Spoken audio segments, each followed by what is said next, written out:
जमलेल्या माझ्या तमाम मराठी बांधवांनो, भगिनींनो आणि मातांनो, सर्वप्रथम मी आपणा सर्वांना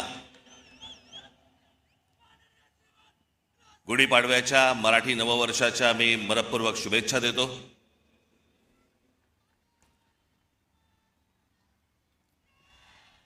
नऊ मार्च 2006 पक्ष स्थापन झाला आणि 19 मार्च 2006 आपली पहिली जाहीर सभा याच शिवतीर्थावरती इथे झाली.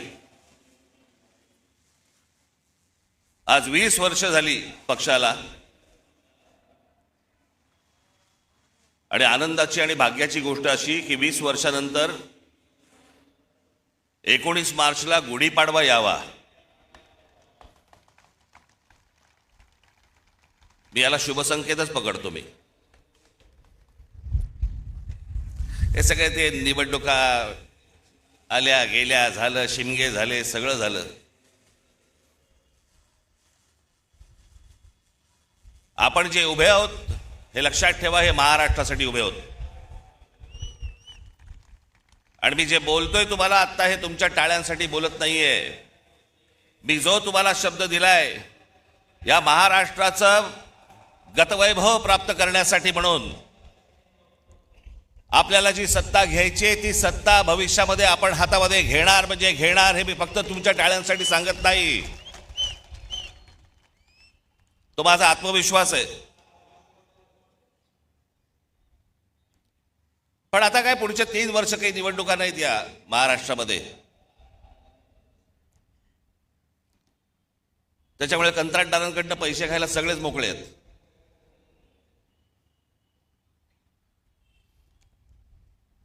आज देशातही एक धाकधूक सुरू आहे, भीषण परिस्थिती आहे. गॅस मिळत नाही आहेत. नेहमी नॉर्मलला असणारी लोक सध्या गॅसवर आहेत.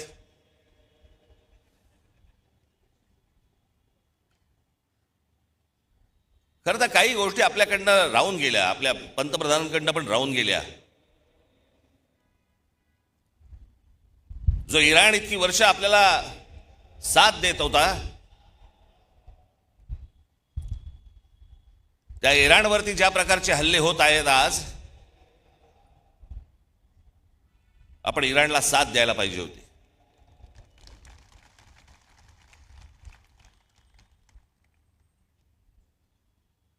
या देशामध्ये येणारं सगळं बरचसं तेल हे इराणमध्ये येतं, ते आपल्याला रुपयामध्ये देतात. देत आले, पुढचं मला माहित नाही. पण खामेनी गेल्यानंतर देखील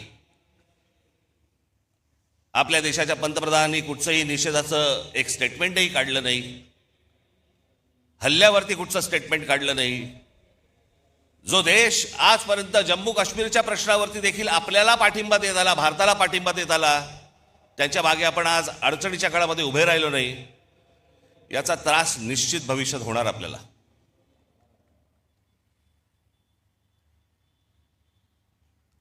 आज सगळ्या बाजूने समजतच नाही की नेमके आपण कुठे चाललो आहोत, काय चाललो आहोत. या देशामधली राज्य कुठे चालली आहेत, या देशामधली लोक कुठे चालली आहेत, प्रगती कुठे होतीये. मी आत्ताच गेल्या जानेवारीमध्ये आपली इथे जाहीर सभा झाली, त्यावेळेला मी अनेक लोकांचे वाभाडे काढले इथे. आपण पण किती अडाणी आहोत हे पण सांगितलं.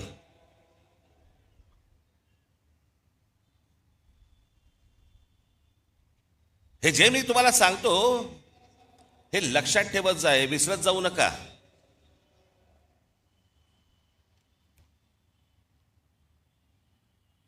आज फुरसतीत आलायत ना, फुरसतीत आहात ना जरा.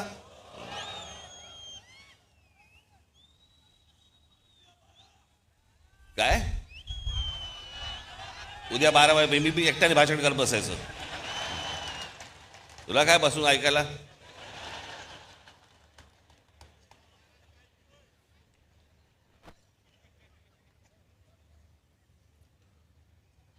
मी ज्या वेळेला राजकारणामध्ये आलो त्यावेळेला माझं पहिलं जेव्हा भाषण झालं आणि त्या पहिल्या भाषणानंतर मला जेव्हा माननीय बाळासाहेबांनी बोलवलं, एक एक वाक्य सांगितली होती त्यावेळेला, काही काही जसं स्क्रू फिट व्हावा ना तशी आतमध्ये गेली ती वाक्य.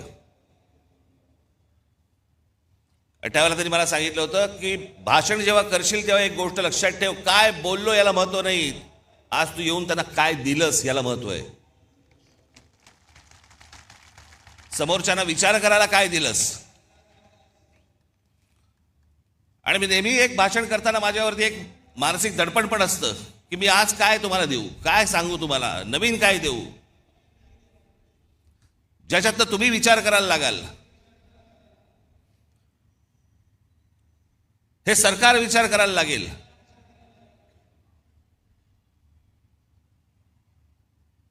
पण आज तुम्हाला सगळ्यांना, देशालाच अख्ख्या करमणुकीमध्ये गुंतवून ठेवले. करमणुकीमध्ये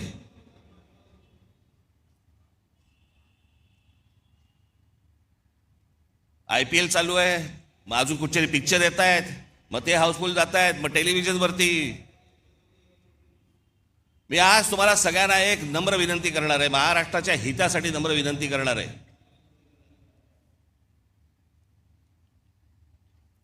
पहिल्यांदा त्या मोबाईल फोनच्या इंस्टाग्राम मधनं बाहेर या.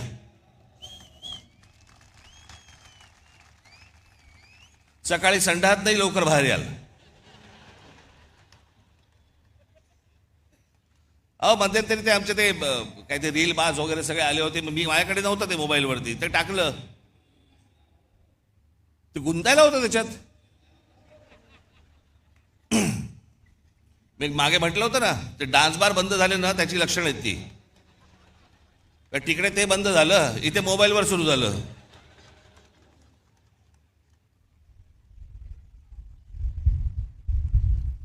हे मी तुम्हाला का सांगतोय, कारण तुम्हाला गुंतवून ठेवले आतमध्ये.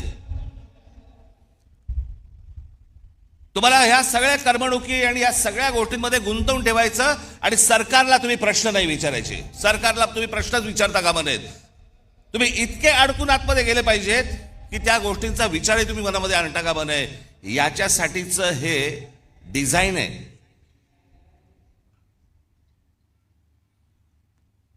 हे फक्त भारतात सुरू नाही आहे, जगभर सुरू आहे की सरकारांना प्रश्नच विचारू नयेत आणि तुम्ही अडकून राहावं.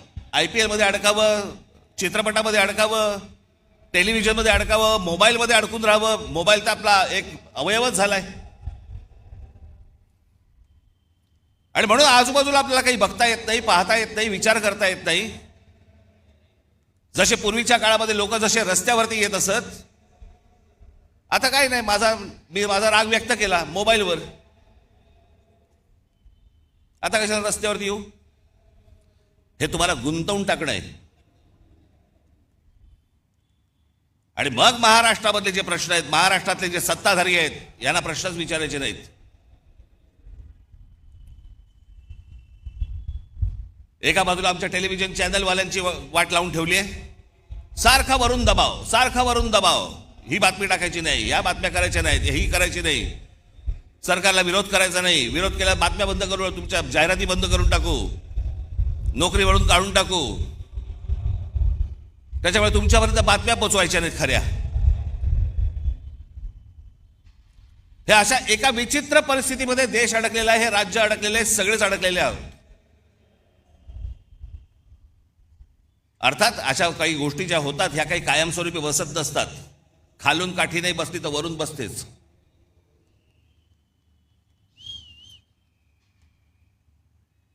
पण ह्या सतत गोष्टी मी तुम्हाला सतत का सांगतोय, ह्या डोक्यात ठेवल्या पाहिजेत तुम्ही. या करमणुकीच्या या गटारगंगा ज्या आहेत ना, या तुम्ही नका वाहत जाऊ.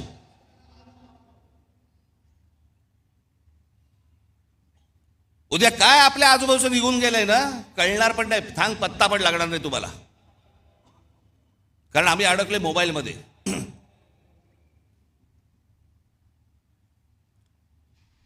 आज काय महाराष्ट्राची परिस्थिती होऊन बसली आहे.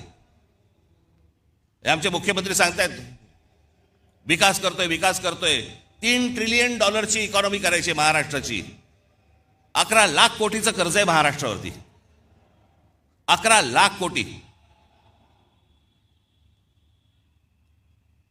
पृथ्वीराज चव्हाण ज्यावेळेला मुख्यमंत्री होते त्यावेळेला 2 लाख कोटीचं कर्ज होतं. त्याच्यानंतर हे 2014 ते 2026 मध्ये हे सगळं कर्ज 11 लाख कोटीवरती गेलं.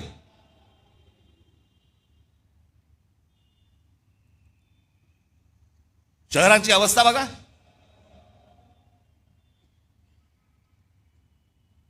पिझ्झा मागवला तर 10 मिनिटात येतो,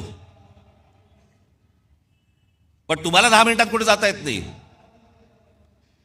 सगळीकडे ट्रॅफिक जॅम, फुटपाथ भरलेले.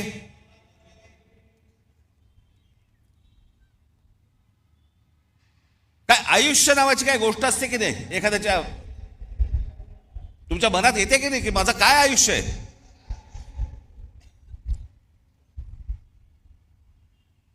आज हे ब्रिटिशांच्या काळामध्ये त्यावेळेला हे मैदान उभं राहिलं म्हणून आज हे मैदान आहे. नाही तर अशी मैदानं कुठे आहेत मला जरा सांगा. जी जी मैदानं उभी राहिली आहेत ते त्या त्या काळात उभी राहिलेली आहेत.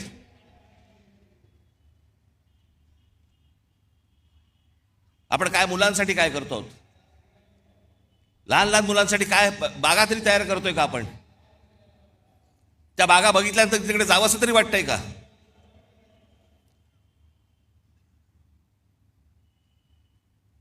आज शहराची आज संपूर्णपणे शहर अख्खी कोलमडून पडलेली आहेत.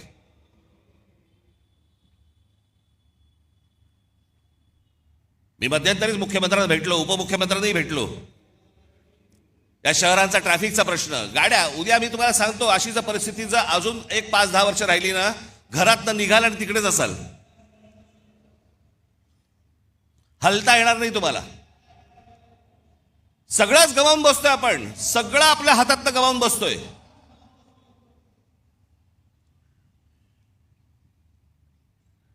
आज ग्रामीण भागामधला माझा तरुण, माझ्या तरुणी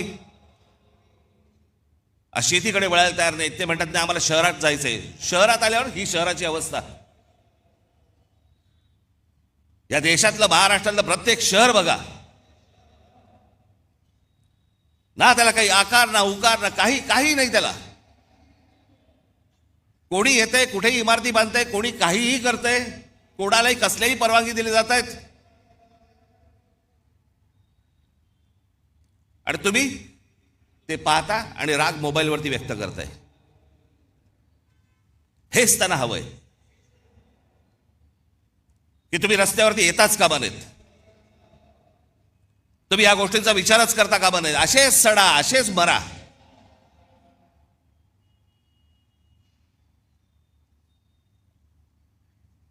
तीन वेळा आजपर्यंत कर्जमाफी झाली शेतकऱ्यांची, 3 वेळा. पण या देशामध्ये सर्वाधिक शेतकरी आत्महत्येचा आकडा महाराष्ट्रात आहे.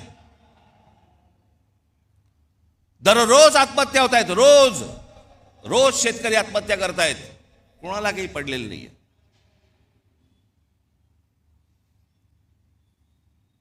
हे इथे तुमच्यासाठी कोस्टल रोड बांधतायत, आम्हीच त्याची स्तुती करतो. आमचा मराठी माणूसच स्तुती करतो, छान झालाय ना रस्ता. अरे तो तुझी वाट लावायला झालाय. तुला कल्पना नाही तो रस्ता कशासाठी झालाय. तो तुमच्यासाठी झालेला रस्ता नाहीये. तो बाकीच्यांना आत येण्यासाठी आणि तुम्हाला बाहेर जाण्यासाठीचा रस्ता आहे तो. आम्हाला जो अंदाज येत नाही, आमच्या दरवाज्यावरती जोपर्यंत टकटक होत नाही तोपर्यंत आम्हाला समजतच नाही. आज सगळ्या शहरांमधल्या सगळ्या जमिनी चालल्या आहेत. हे अडाणी सारखे उद्योगपती सगळे घेत बसले. सरकार न बघता सह्या करतंय.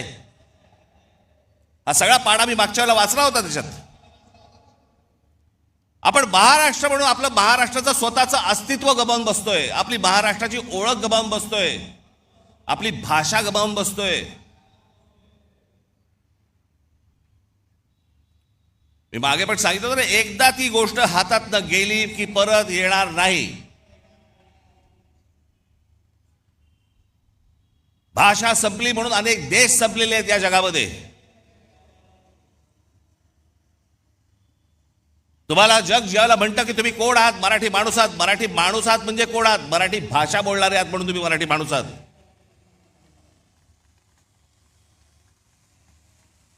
मी काय काय व्हिडिओज बघतो, अनेक लोक काही भांडण चालू असतात, मारामारी चालू असतात आणि आपलेच मराठी हिंदीमध्ये बोलू असतात.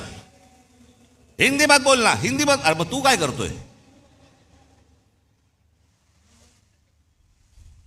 जा दक्षिणेकडे बघा, तामिळनाडू बघा, आंध्र प्रदेश बघा, केरला बघा, लांब कशाला गुजरात बघा.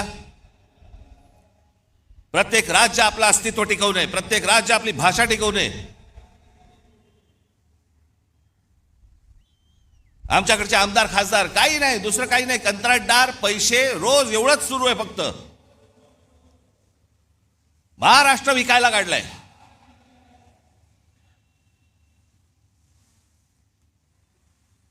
आज मुख्यमंत्र्यांकडे गृह खातं आहे. संपूर्ण महाराष्ट्रभर सगळ्या ठिकाणी ड्रग्ज विकले जात आहेत. शाळांमध्ये ड्रग्ज जात आहेत, कॉलेजमध्ये ड्रग्ज जात आहेत. तरुण तरुणी सगळे व्यसनाधीन होत आहेत ड्रग्सच्या आहारी लागून. काय करणार आहोत काय महाराष्ट्राचा? पण ग्रामीण भागामध्ये प्रगती होत नाही. ग्रामीण भागातली माझी मुलं मुली आज इथे शहरामध्ये येतात, शहरात बकाला पडलेली आहेत, शहरामध्ये ड्रग्ज मिळत आहेत, लहान लहान मुली आणि लहान लहान मुलं पळवली जात आहेत. माझ्याकडे तर एक आकडा आहे,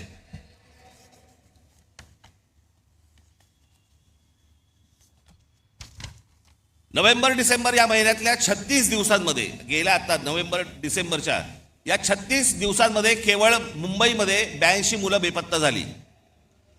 जानेवारी ते नोव्हेंबर 2025 या कालावधीत महाराष्ट्रातील नवी मुंबई शहरात तब्बल 499 मुलांच्या अपहरणाच्या घटना नोंदवण्यात आल्या. त्यातली 41 मुलं अद्याप बेपत्ता आहेत. 458 पोलिसांनी, आमचे पोलीस, मुंबईचे पोलीस, महाराष्ट्राचे पोलीस हे सक्षम आहेत. म्हणून त्या आई वडिलांना त्यांची मुलं मिळाली. एनसीआरबीच्या आकडेवारीनुसार महाराष्ट्रात दरवर्षी, हे मी तुम्हाला विधानसभेतलं सांगतोय आकडे, विधानसभेमध्ये आत्ता मुख्यमंत्र्यांनी त्यांच्या भाषणामध्ये सांगितलेले आकडे सांगतोय तुम्हाला.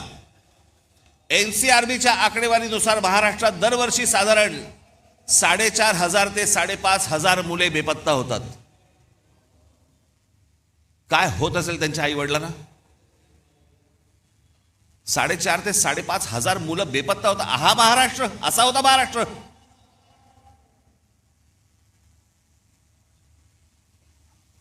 (2022) मध्ये 5,398 आणि 2023 मध्ये 4,619 प्रकरणे नोंदवली गेली. या प्रकरणांमध्ये मुलींचे प्रमाण अधिक दिसते. मुंबई हे सर्वाधिक प्रभावित शहर असून येथे दरवर्षी सुमारे 2,000 पेक्षा जास्त मुले बेपत्ता होतात. मुख्यमंत्री देवेंद्र फडणवीस यांनी फेब्रुवारी महिन्यात विधानसभेत दिलेल्या आकडेवारीनुसार. हे कोणती शहर म्हणायची हो, कोणतं राज्य म्हणायचं?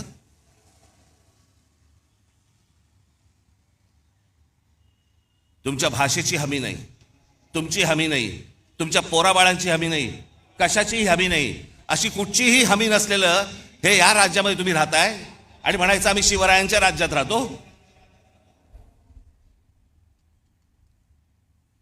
हवे होते असते, विधानसभेत जाऊन कापून काढले असते.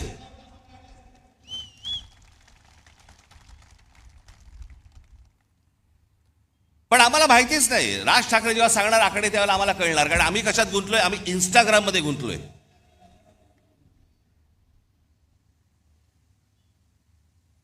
आम्हाला कशाची पडलीच नाही. आम्ही आमची संपूर्णपणे ओळख विसरून गेलेलो आहोत.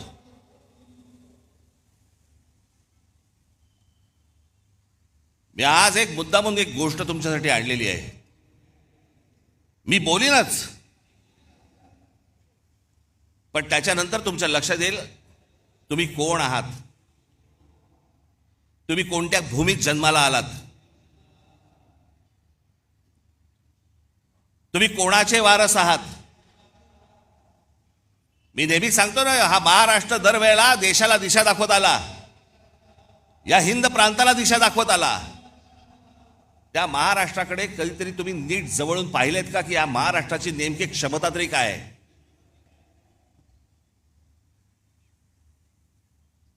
हजारो माणसं आहेत. मी थोडक्यात काही माणसं तुमच्या समोर आणली आहेत. फक्त महाराष्ट्राची तुम्ही फक्त परंपरा, महाराष्ट्राचा फक्त इतिहास फक्त तुम्ही फक्त बघून घ्या. मी फक्त तुमच्यासमोर नावं वाचणार आहे. ही नावं माझं भाषण संपल्यानंतर तुम्ही कदाचित त्या युट्यूबवर जा. मुद्दामून सांगतो, युट्यूब बघा, कारण त्याच्यावरती चांगली माहिती असते, त्याच्यावरती चांगल्या डॉक्युमेंटरीज असतात, जगाची माहिती मिळते. इंस्टाग्राम नको. मी तुम्हाला आता फक्त काही माणसं तुम्हाला समोर वाचून दाखवणार आहेत जे आपण विसरलेलो आहोत. आपल्या महाराष्ट्राची ताकद आपण विसरलेलो आहोत. हा महाराष्ट्र असा का? या महाराष्ट्रामध्ये, या बाहेरच्या प्रांतांमधून लोक इथे का येतात? या महाराष्ट्रामध्ये ही महाराष्ट्राची भूमी ही कोणी मशागत केली? हा सुसंस्कृत महाराष्ट्र घडला कसा? मला असं वाटतं ही फक्त नावं तुमच्यासमोर मी पटापटा पटापटा वाचतो, तुमच्या अंदाज लक्षात येईल की आपण कोण आहोत ते. पहिली संत परंपरा दिसतंय का तुम्हाला? संत ज्ञानेश्वर, संत तुकाराम, समर्थ रामदास, संत जनाबाई, संत नामदेव, संत एकनाथ. इतिहास आमच्या जिजाऊसाहेब, या देशामधली पहिली बंडखोर स्त्री,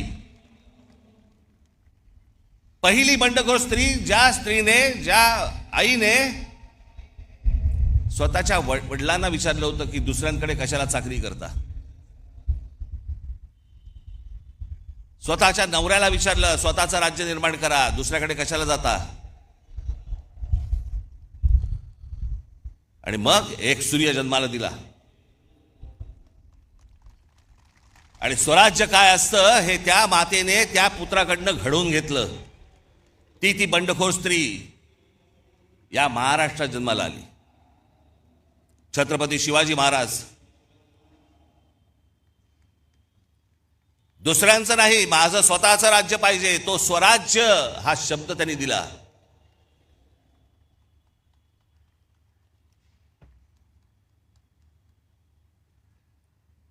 छत्रपती संभाजी महाराज. छत्रपती शिवरायांच्या मृत्यूनंतर स्वराज्य टिकवण्यासाठी आणि वाढवण्यासाठी अंतर्गत कलहाशी आणि शत्रूशी समर्थपणे आणि प्राणपणाने लढणारे धर्मवीर. महाराष्ट्र. बाळाजी विश्वनाथ पेशवे योद्धा व मराठा साम्राज्याचे पंतप्रधान होते. मी एक तुम्हाला सर्वांना आज हात जोडून विनंती करणार आहे, ज्यांनी महाराष्ट्र घडवला ना, ज्यांनी महाराष्ट्र मोठा केला ना, आणि महाराष्ट्रात आज देखील, कृपया आपल्या महापुरुषांकडे आणि कोणाहीकडे जातीने पाहू नका. त्यांनी या महाराष्ट्रासाठी काय योगदान दिलं ना, ते सर्वात महत्वाचं आहे. हे तुम्हाला त्यांच्या मतांसाठी म्हणून तुम्हाला जातीमध्ये भिडवतायत आणि महाराष्ट्रामधून प्रत्येकाला वेगळं करतायत. हे कृपा करून करू नका.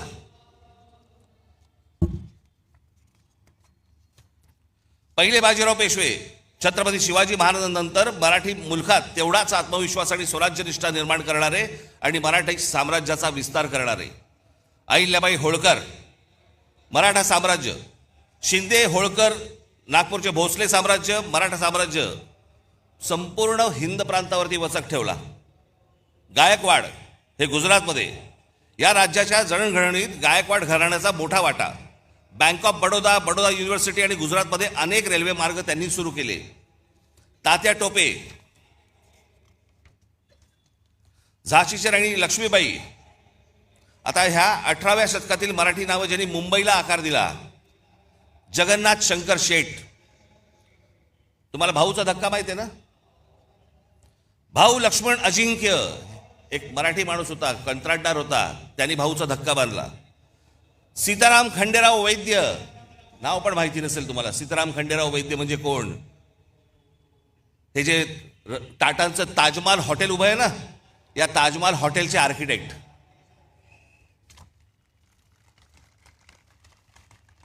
समाज सुधारणा. महात्मा ज्योतिबा फुले, सावित्रीदेवी फुले, महादेव गोविंद रानडे, गोपाळ हरी देशमुख उर्फ लोकहितवादी, लोकमान्य टिळक, गोपाळ गणेश आगरकर, गोपाळकृष्ण गोखले. माझ्याकडे या सगळ्यांचा इतिहास आहे, परंतु मी प्रत्येकाचा इतिहास सांगत बसलो 12 वाजतील.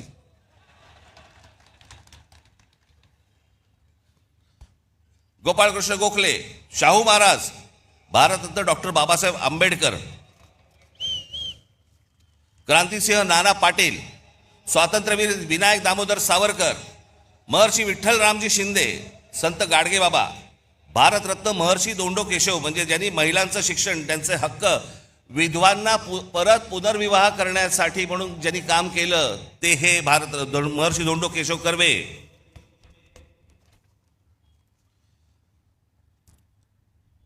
रामकृष्ण गोपाळ भांडारकर, हे भांडारकर युनिव्हर्सिटी आहे ना.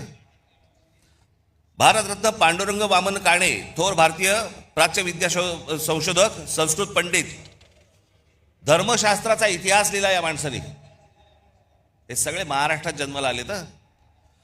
भारतरत्न विनोबा भावे, प्रबोधनकार ठाकरे, तुमचे आजोबा, धर्मातील चुकीच्या रूढी परंपरांवरती प्रहार करणारा हा माणूस. त्यांची पुस्तकं आजही आणून वाचा तुम्ही. अनेक लोक म्हणतात, अनेक जण सांगतात की म्हणे प्रबोधनकार ठाकरे हे ब्राह्मण विरोधी होते. माझे आजोबा कधी ब्राह्मण विरोधी नव्हते, भट्ट भिक्षुकीच्या विरोधात होते. धर्माच्या नावाने जी पिळवणूक व्हायची त्याच्या विरोधातले होते ते कुठच्याही समाजाच्या विरोधातले कधीही नव्हते. पण वाचनामधनं आपल्याला जेवढं हवंय तेवढंच काढून घ्यायचं. त्याच्यामुळे ह्या सगळ्या लोकांकडे पाहताना तुम्ही तुमचे तर्क लावू नका किंवा तुमच्या डोक्यात भरवलेले तर्क लावू नका. स्वतः वाचा, स्वतः पहा. कर्मवीर भाऊराव पाटील, पंडिता रमाबाई, आनंदीबाई जोशी ज्या पहिल्या डॉक्टर झाल्या, ताराबाई मोडक, पंजाबराव देशमुख भारताचे पहिले कृषी मंत्री, चिंतामणराव देशमुख ICS मध्ये पहिला क्रमांक मिळवलेले पहिले भारतीय आणि रिझर्व्ह बँकेचे पहिले गव्हर्नर, शाहीर अण्णा भाऊ साठे, शाहीर अमर शेख, SM जोशी, स्वामी रामानंद तीर्थ, तुकडोजी महाराज, भारतरत्न नानाजी देशमुख, हमीद दलवाई, इरावती कर्वे, दुर्गाबाई भागवत, बाबा आमटे, विसपागे म्हणजे ज्यांनी रोजगार हमी योजना महाराष्ट्रामध्ये आणली आणि नंतर ती संपूर्ण देशभर गेली.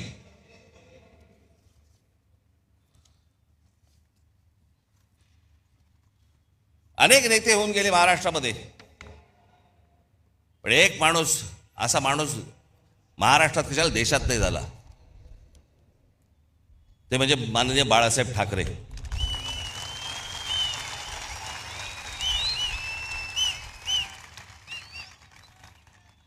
मराठी माणसाच्या मनात जी मराठी अस्मितेचा जो अंगार फुलवला हा पहिला या माणसाने.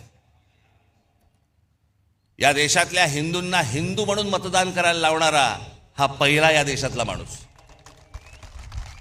आणि जागतिक दर्जाचा व्यंगचित्रकार शरद पवार. आज अनेक गोष्टी त्यांच्या नावावरती आहेत, अनेक मतभेद असतील, पण ज्या योग्य गोष्टी आहेत त्या मला असं वाटतं योग्य असल्याच पाहिजेत. आज आपण रस्त्यावरची फळं पाहतो ना, जे कधी पाहत नव्हतो पूर्वी, आता आपल्या लक्षात पण येणार नाही की हे कधी सुरू झालं. पण आपली गाडी थांबली असताना कोणीतरी येतो, एखादा माणूस स्ट्रॉबेरी घेऊन येतो किंवा काही घेऊन. फलोत्पादन याच्यामध्ये महाराष्ट्रात सर्वात मोठी क्रांती करणारा हा माणूस. जी फळं कधी पाहिली नव्हती ती सर्वसामान्यांना आज मिळायला लागली, त्याच्यामध्ये सर्वात मोठं काम करणारा माणूस. बारामतीमध्ये ज्यांनी शेतीमध्ये AI टेक्नॉलॉजी आणून शेतीमध्ये कशा प्रकारची क्रांती केली, एकदा कधीतरी जाऊन बघून पण या. सहकार चळवळ महाराष्ट्रात उभी राहिली. धनंजयराव गाडगीळ, विठ्ठलराव विखे पाटील, तात्यासाहेब कोरे.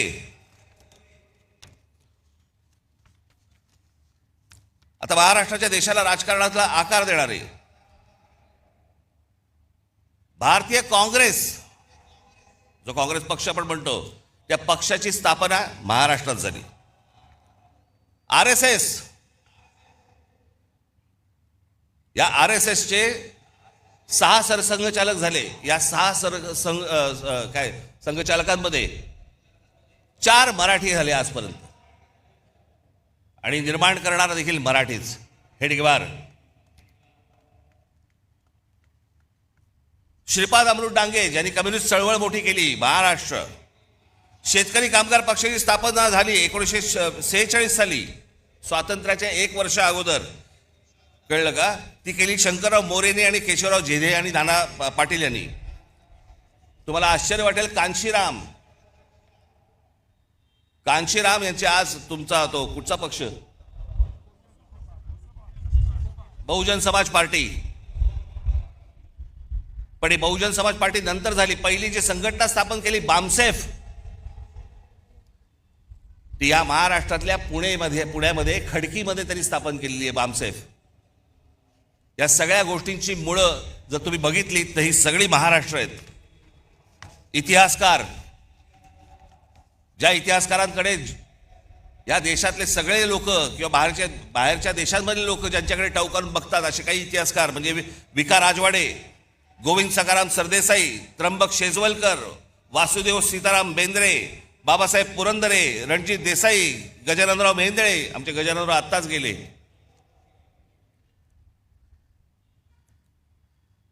अनेकदा त्यांच्या भेटी व्हायच्या गजाननरावांच्या. काही विचारलं की ते एकच गोष्ट सांगायचे, एवढं आहे, बाकी इतिहासाच्या पानात कुठेही नाही. जेवढं खरं आहे तेवढा इतिहास ते सांगायचे. ह्या सगळ्यांची जरा एकदा कधीतरी बघा. नुसत्याच मिरवणुका काढून, गुलाल उधळून, झेंडे उधळून काही होणार नाही आपलं. शिवाजी महाराजांचा जय जयकार, बाबासाहेब आंबेडकरांचा जय जयकार, आमच्या ज्योतिराव फुलेंचा जय जयकार. आपण काय झालंय, महाराष्ट्र प्रतिमांमध्ये अडकलाय. महाराष्ट्र ज्या दिवशी यांच्या प्रतिभेमध्ये अडकेल ना, त्या दिवशी परत आपल्याला गतवैभव प्राप्त होईल. नुसत्या आमच्याकडे प्रतिमा आहेत, प्रतिमांचं पूजन करतोय आम्ही. सायन्स, डॉक्टर वसंत गोवारीकर.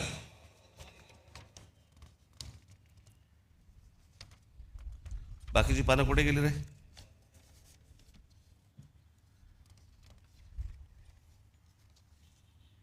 इथे पानं नाही आहेत, बाकीची तिकडे आहेत का?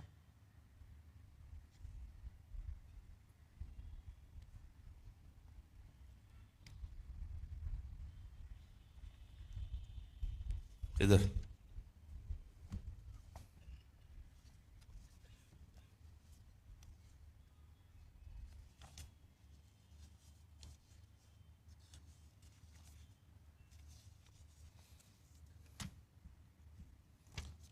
सायन्स अँड टेक्नॉलॉजी, वसंत गोवारीकर, जयंत नारळीकर, रघुनाथ माशेलकर, विजय भटकर.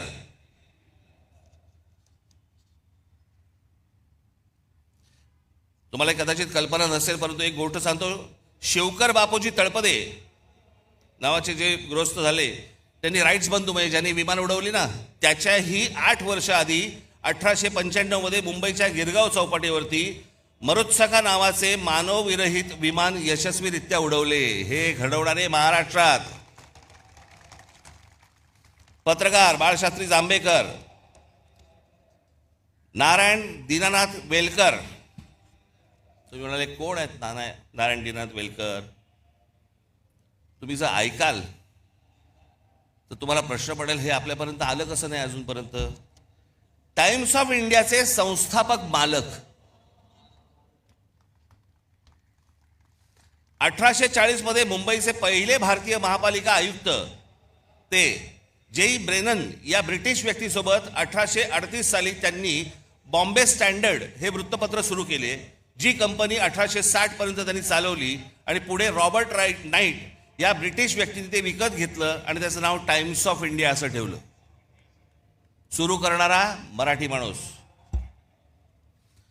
कृष्णाजी प्रभाकर उर्फ काकासाहेब खाडीलकर. आचार्य आत्रे, नावाजलेले अभ्यासक माधवराव गाडगीळ, पर्यावरणावरचा अभ्यास, माधवराव चितळे, पाणी या विषयावरचा अभ्यास. म्हणजे जगभरामध्ये या लोकांना काय किंमत आहे ना, आपल्याला अंदाज पण नाही याचा, फक्त आमच्याकडेच किंमत नाही. पांडुरंग सदाशिव खांखोजे. चित्रपट दादासाहेब फाळके. एखादं दे रे मला येतं ठेवायला यायला.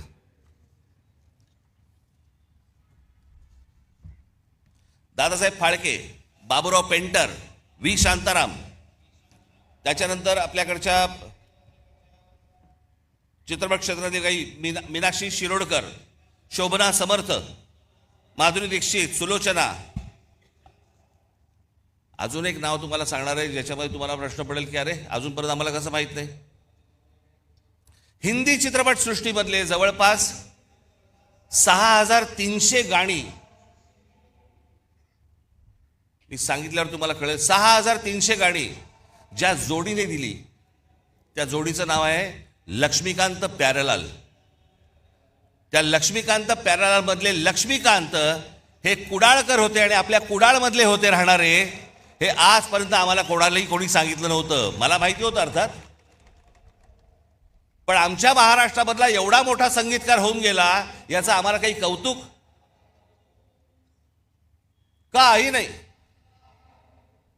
आमच्या लोकांबद्दल आम्हाला कौतुकच नाही. अहो, आत्तापर्यंत आपल्याला 8 साधारणपणे भारतरत्न मिळाली. या 8 भारतरत्नांमध्ये 4 भारतरत्न ही एकट्या दापोलीमधली आहेत, पण आम्हाला काही देणं घेणंच नाही त्याच्याशी. बावा काणे, धोंडो केशव कर्वे, विनोबा भावे, आमच्या बाबासाहेबांचा जन्म इंदोरचा, पण संपूर्ण बालपण मोठेपण सगळं त्यांचं तिकडे दापोलीत गेलं. आम्हाला काही देणं घेणंच नाही या गोष्टींशी.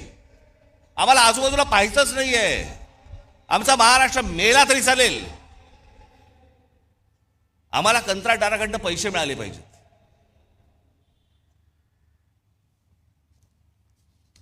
सी रामचंद्र, या महाराष्ट्राचा सगळ्यात मोठा सुपरस्टार दादा कोंडके, ज्यांनी छाप पाडली, या देशावरती छाप पाडली. निळू फुले, नाना पाटेकर, अमोल पालेकर, अशोक सराफ, आशुतोष गोवारीकर, गायक भारतरत्न पंडित भीमसेन जोशी, लता मंगेशकर, आशा भोसले, कुमार गंधर्व, किशोरी आमोणकर, जितेंद्र अभिषेक, चित्रकार दीनानाथ दलाल, वासुदेव गायतोंडे, माधव सातवळेकर.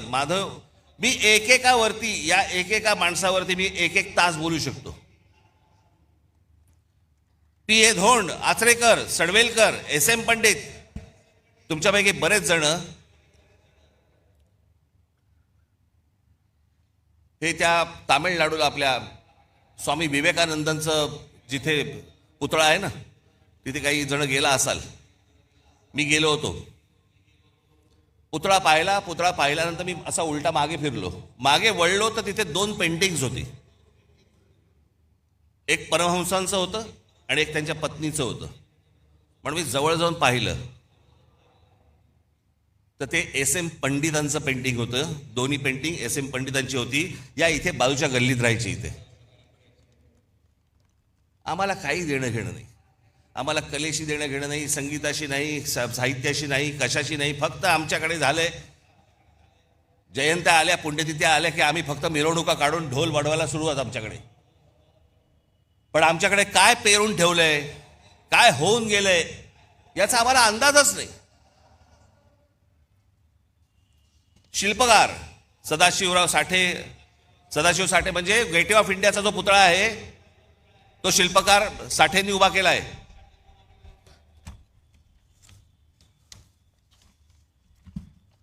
त्याच्यानंतर राम सुतार म्हणजे कोण? ज्यांनी एक मोठा पुतळा बांधला. तो पुतळा चीनमध्ये गेला आणि चीनमध्ये जाऊन त्याचा एक भव्य मोठा पुतळा बांधला गेला. तो सरदार वल्लभभाई पटेलांचा, जो आता गुजरातमध्ये आहे, तो आमच्या राम सुतारांनी उभा केला. आम्हाला काही देणं घेणं नाही. उद्योग शंतनुराव किर्लोस्कर, आबासाहेब गरवारे, रघुनाथराव चितळे, बीजी शिर्के म्हणजे या इमारतींना ज्या विटा वापरल्या जातात ना, सिपोरेक्षा, ते बनवणारे बीजी शिर्के, दाजी काका गाडगीळ, काल निर्णयचे जयंतराव साळगावकर, केसरी पाटील, राजा पाटील, ज्यांनी मराठी माणसाला जग दाखवलं. HS केळकर, आम्हाला माहित नाही, फक्त आम्हाला कॉलेज माहिती आहे ठाण्याचं. SS केळकर हे परफ्युमरीज म्हणजे अत्तराच्या व्यवसायातले जुने माणसं. या केळकरांकडचा जो अर्क आहे ना, तो परदेशातले बरेचशा मोठे जी काही तुम्ही आता परफ्यूम जे वापरता ना, त्याचा जो अर्क आहे हा SS केळकरांकडनं जातो महाराष्ट्रातनं.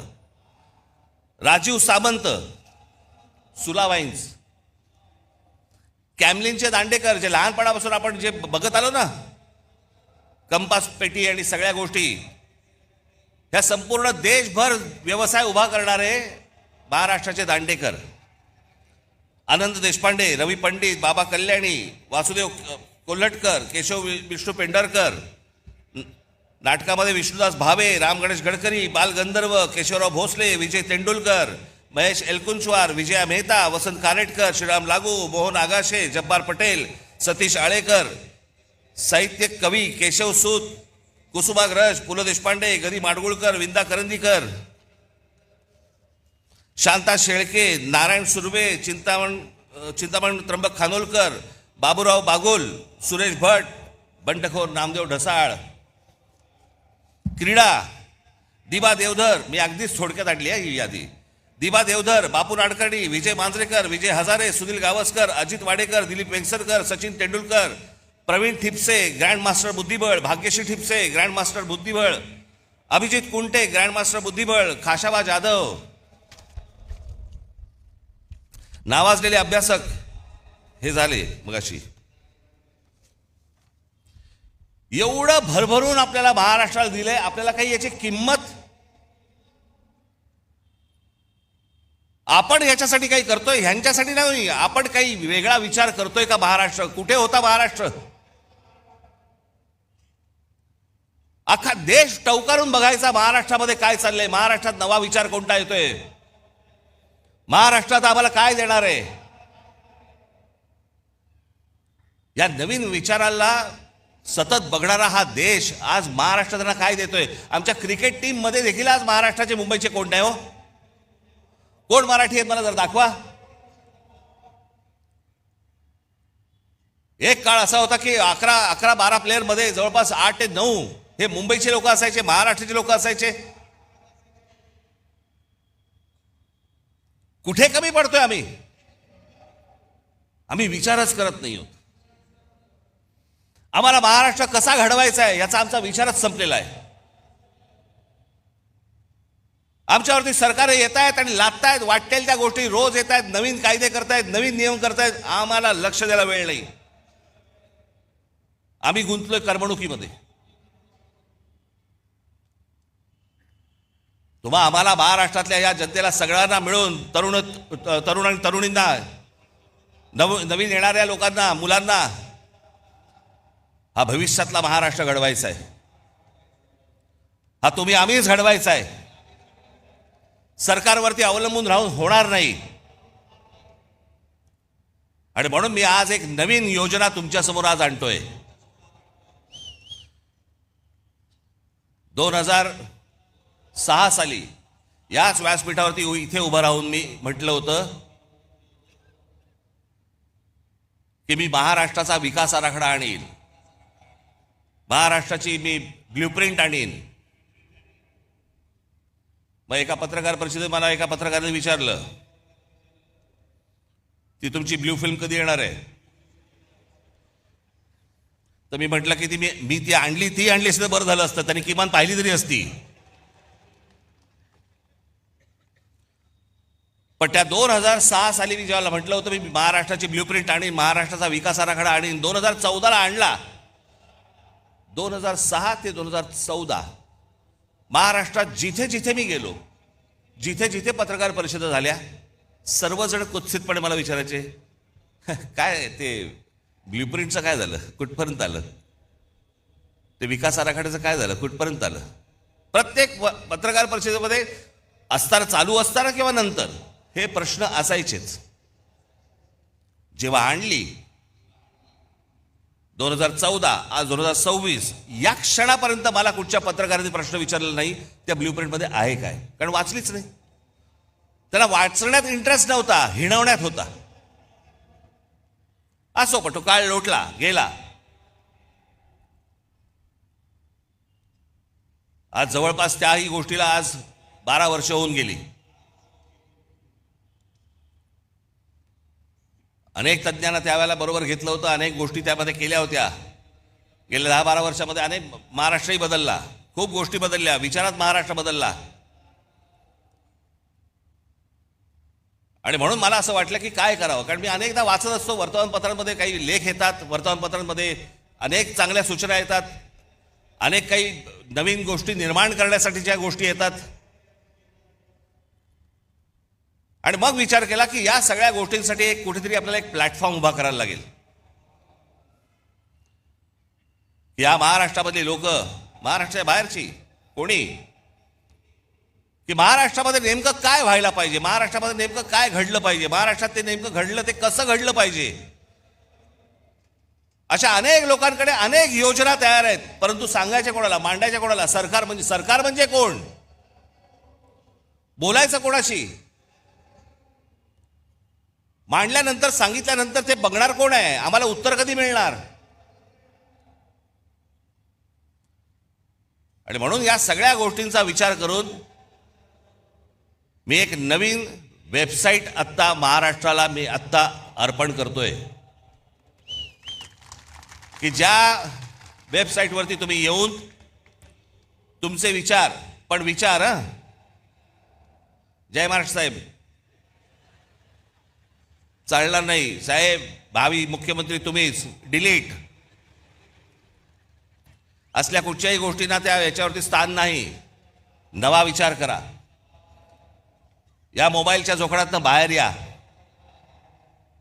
या करमणुकीच्या गटारगंगेतनं बाहेर या. हा तुम्हा आम्हालाच महाराष्ट्र उभा करावा लागेल, हा तुम्हा आम्हालाच महाराष्ट्र वाचवावं लागेल, आणि याच्यासाठीचं म्हणून हे पहिलं पाऊल आहे. म्हणून आज तुमच्या समोर महाराष्ट्र नेक्स्ट, महाराष्ट्र पुढचा मी तुमच्या समोर उभा करतोय. आता दाखवा रे.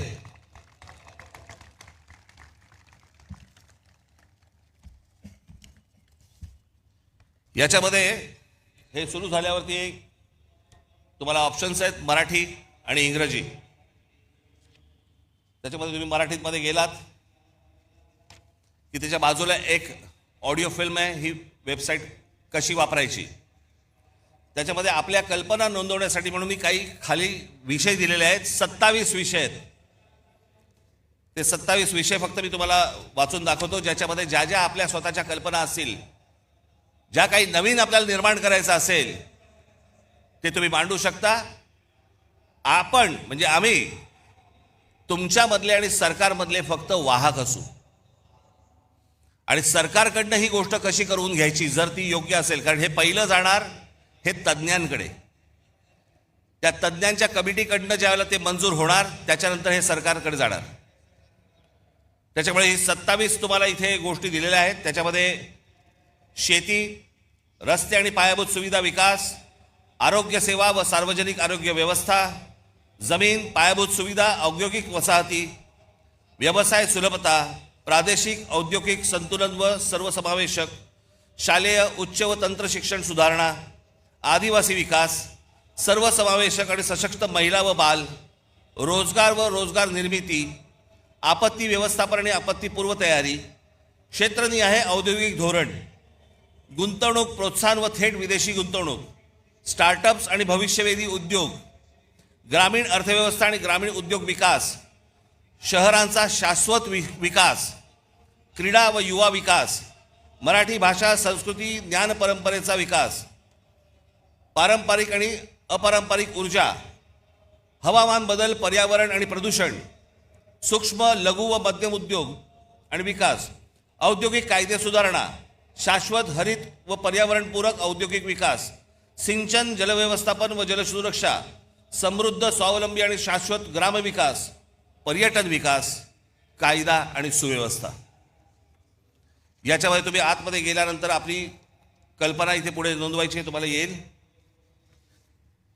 त्या प्रत्येक गोष्टीमध्ये 27 गोष्टीमध्ये त्याच्या उपशाखा आहेत. समजा तुम्ही रोजगार आणि रोजगार व रोजगार निर्मिती हा जर विषय घेतला तर त्याच्यामध्ये रोजगार विमुख, कौशल्य प्रशिक्षण, उद्योजकता वगैरे वगैरे असे बरेच विषय त्याच्यामध्ये आहेत. ते झाल्यानंतर पुढे जेव्हा तुम्ही जाल त्याच्यानंतर तुम्ही तुमची कल्पना त्याच्यावरती नोंदवायची, आणि त्याच्या खाली गरज असल्यास तुम्हाला काही फाईल अपडेट करायची असेल, फोटो टाकायचा असेल त्याच्याबरोबर तुमच्या म्हणण्याला, तोही तुम्ही टाकू शकता. त्याच्यानंतर तुम्ही पुढे गेलात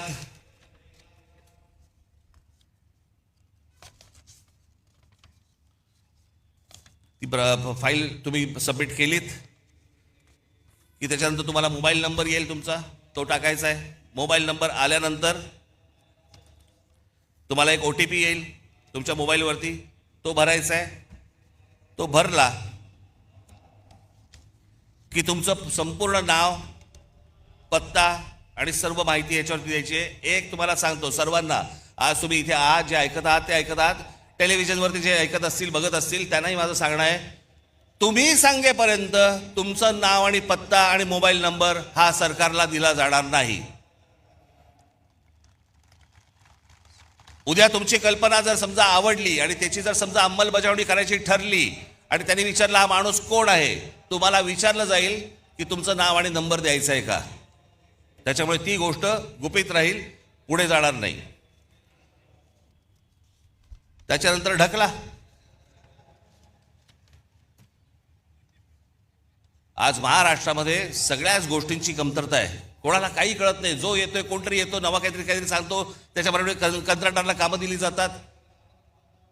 आपलं ऑइल बाहेरून येतं, आपला गॅस बाहेरून येतो, आपल्याकडे अनेक गोष्टी बाहेरून येतात. मग आपल्याकडे एक काहीतरी टुणटुणं वाजवलं जातं. ते टुणटुणं आहे चांगलं, पण वापरात येऊ शकत नाही, आणि ते म्हणजे स्वदेशीचं. काय करायचं त्या स्वदेशीचं मला जरा सांगा. हा देश ज्याच्यावरती चालतो ते ऑइल पण तुमचं बाहेरून येतंय, तर काय करायचं. मग यासाठी म्हणून ही शहरं उभी करताना, जसं आज दुबई आहे, अबुधाबी आहे, अनेक देश आहेत की ज्यांनी बाहेरचे मेंदू आणले. आज संपूर्ण दुबई जी उभी आहे हे कोण कोण करते, अरब करतायत, अमेरिकन लोक आहेत, ब्रिटिश लोक आहेत, फ्रेंच लोक आहेत, अनेक लोक आहेत. जगभरातल्या लोकांचे मेंदू आणले आणि त्यांनी त्यांचं एक देश, शहर उभं केलं. आमची शहरं का नाही उभी करतायत. आमच्या शहरांना उभं करण्यासाठी, आमच्याकडे चांगलं व्यवस्थापन होण्यासाठी, आमच्या भविष्यातल्या पिढ्यांना चांगलं आयुष्य जगण्यासाठी म्हणून आम्ही का नाही बाहेरून मेंदू आणत आहोत. कसली लाज वाटते. अहो, बाहेर जाऊन नुसते पैसे आणण्यापेक्षा बाहेर जाऊन जर मेंदू आणले तर ह्या महाराष्ट्राला उपयोगाचे आहेत. नुसते पैसे काय काय करायचे पैशांचं. ते पैसे टक्केवारीत संपणार, त्याने काहीही हाताला मिळणार नाही. आणि म्हणून मला असं वाटतं की आज सरकारकडनं आपण नुसते फक्त आशेने फक्त बघत राहायचं, हे काही मला आवडणारी गोष्ट नाही, मला ती आवडतही नाही आणि तुम्हालाही ती आवडता कामा नये. आणि म्हणून तुम्ही सगळेजण महाराष्ट्राचा विचार करायला लागा. तुमच्या ज्या कल्पना असतील, ज्या गोष्टी असतील त्या या आत्ता वेबसाईटवरती मांडा. या महाराष्ट्राला आकार देण्याचा एक उत्तम कार्य हे आपल्या हातून घडो, जेणेकरून या महाराष्ट्रासाठी ज्यांनी ज्यांनी खस्ता खाल्लेल्या आहेत त्यांनाही वरती आनंद मिळेल की माझी सर्व लोक महाराष्ट्राची, हे महाराष्ट्र वाचवतायत, जगवतायत. याच्यासाठी सगळेजण तुम्ही कामाला लागावं अशी एक आशा अपेक्षा बाळगतो. आणि आज आपण सर्वांची मी रजा घेतो. धन्यवाद. जय हिंद, जय महाराष्ट्र.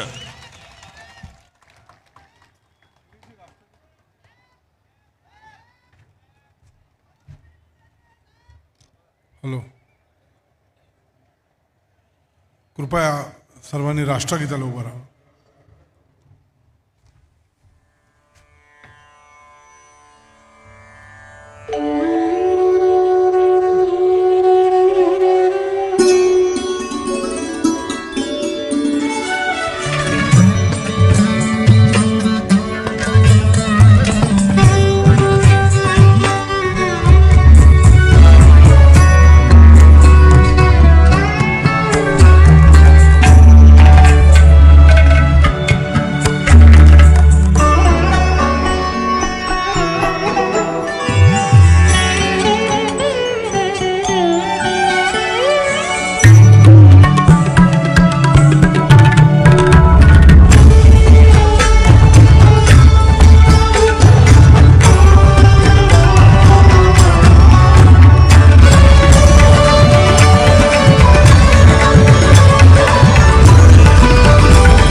भारत माता की.